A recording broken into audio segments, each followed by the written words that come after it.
La maladie de Parkinson, c'est une maladie qui touche les nerfs. Enfin, les nerfs, le système de commande des nerfs, c'est-à-dire le cerveau.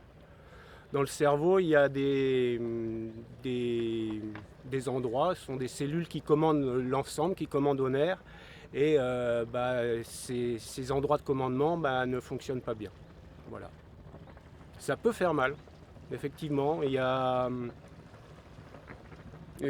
peut y avoir des douleurs dans tout le corps, ça peut faire mal, oui. Oui. Ça ne s'attrape pas comme une grippe, c'est pas viral, c'est quelque chose. On ne sait pas en fait vraiment la cause. On commence à chercher de plus en plus vers les personnes qui travaillent dans l'agriculture.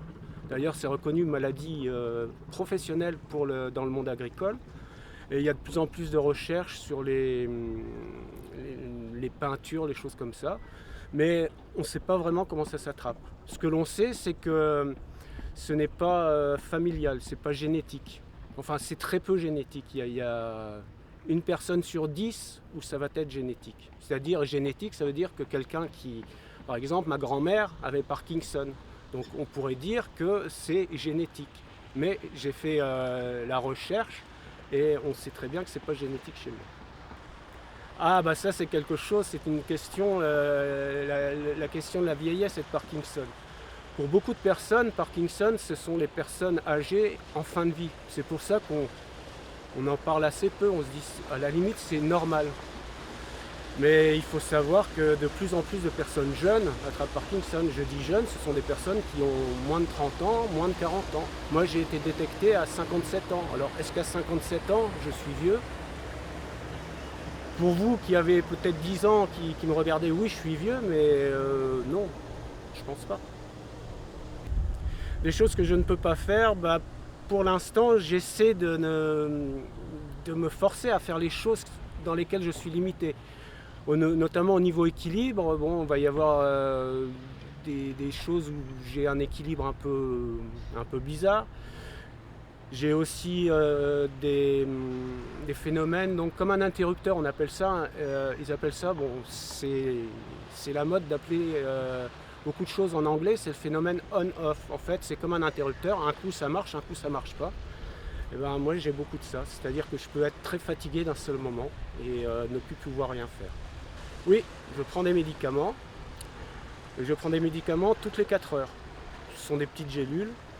Et là, j'en ai pris à 8 heures ce matin, donc d'ici peu de temps, il faudra que je reprenne. C'est quelque chose qui est en moi. Bon, disons que j'ai commencé, moi, le bateau, j'ai été initié par des voisins, des copains. Et depuis mes 8 ans, je pratique la voile. Ouais. Difficile, oui. Oui, comme tout le monde à bord, c'est déjà difficile pour quelqu'un qui n'est pas malade. Donc pour moi, c'est vrai qu'il a fallu que je fasse avec et je prenne souvent sur moi. Il n'y a pas eu beaucoup d'adaptations, c'est surtout au niveau des prises. Bon, il y a eu quelques prises essentielles qui ont été installées au niveau des couchettes pour sortir de la couchette. Mais c'est utile à tout l'équipage de toute manière. Donc est-ce que c'est vraiment que pour moi Les installations qui ont été faites pour moi en fait ont été utiles à tout l'équipage. Différent, là, il faudrait peut-être demander à mes équipiers. Moi je vais dire non, je ne me sens pas différent. Maintenant, est-ce que mes équipiers me voient différent ? Je l'appelle Parkiss. Pourquoi Parkiss ? Parce qu'il y a eu un bateau qui s'appelait French Kiss. Donc moi je l'appelle Parkiss, voilà. Bon. Puis j'ai le droit de me moquer un peu de ma maladie, c'est mon compagnon, donc j'en fais ce que je veux. Donc pour moi c'est Parkiss.